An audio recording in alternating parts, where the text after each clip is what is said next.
Subscribe कीजिए हमारे channel नूर रज़ा को और बेल आइकन को प्रेस कीजिए जिससे आपको हमारी न्यू वीडियो की नोटिफिकेशन मिलती रहे।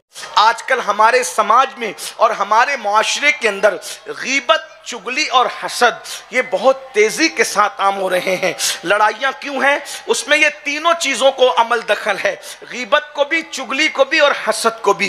गीबत कहते हैं इसको कि किसी के पीठ पीछे ऐसी बात करना कि अगर उसको पता चल जाए तो उसका दिल दुखे, इसको गीबत कहते हैं। और मेरी बहनों याद रखना, फरमाया गया अल गीबत अशद्दु मिनज़ ज़िना, कि गीबत ज़िना से भी बुरा अमल है, गीबत ज़िना से भी बढ़कर है।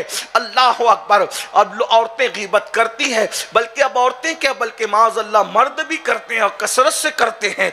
अल्लाह की पनाह, अगर लोग गीबत से बच जाएं, गीबत से बच जाएं, फिर देखिए अल्लाह उनकी इबादतों का निखार उनके चेहरे पे कैसे जाहिर करता है। मगर अफसोस, शैतान ने गीबत में ऐसा मुब्तला किया। आवारा लड़के तो ज़िना में मुब्तला हैं, लेकिन अल्लाह अकबर, वो तबका जो अपने आप को नेक समझता है, शैतान ने उनको गीबत से तबाह कर दिया है। और ये भी फरमाया गया जो गीबत करते हैं गोया वो अपने मरे हुए भाई का गोश्त खाते हैं। मेरी बहनों मुझे बताओ, जब क़यामत के दिन तुम्हारे आगे तुम्हारे मरे हुए भाइयों का गोश्त रखा जाएगा और कहा जाएगा खाओ अपने मरे हुए भाई का गोश्त, उस वक्त खाने की ताकत ना होगी?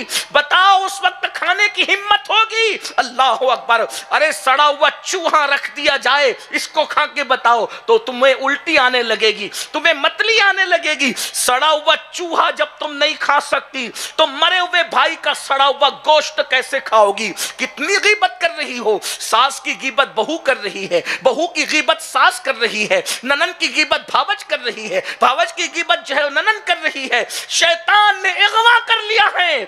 बचो गीबत से।